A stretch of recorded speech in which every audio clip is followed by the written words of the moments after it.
Staying with the money markets, the rupee has staged a very sharp recovery after ET now reported that the Reserve Bank of India may ask oil retailers to buy dollars directly from it to reduce the dollar demand in the market. Now, the government is also not keen to introduce NRI deposits to prop up the currency. My colleague Nayantara Rai joins in with exclusive story. Nayantara?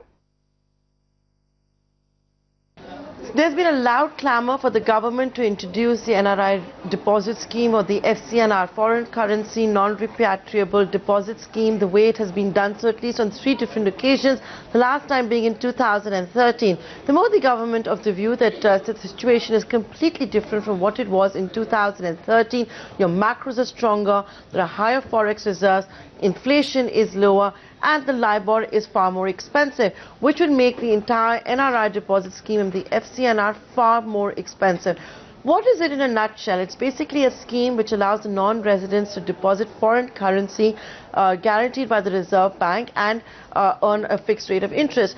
So now with the LIBOR being higher, it basically will make it far more expensive. And that's one of the big reasons why the Modi government is not in favor of it, convinced that the NRI deposit scheme is actually never a permanent solution but a short-term fix and one that delays the entire problem. And this has been highlighted to be by government source saying that next year nearly $27 billion is going to come off a maturity of these bonds that was introduced in 2013, and that's going to certainly add more pressure. So these are some of the reasons why the government is not keen.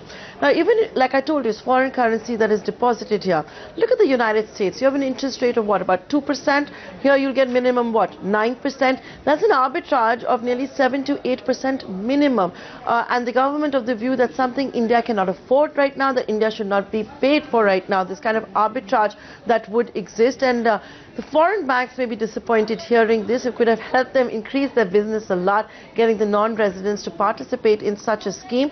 Nevertheless, what the markets really lapped up when it came to the ET Now story was the other solution that is being considered. Sources telling ET Now that the Reserve Bank is looking at the possibility of what it had done also in 2013 incidentally, and that's allowing the oil retailers, oil marketing companies to buy dollars directly from it or through a special window, basically not go into the open market to buy the foreign currency, which should also help in stemming in the rupee. So that's the big ET Now exclusive, and as you can see on your screens, if you see the chart of the rupee versus the dollar, we did see the impact.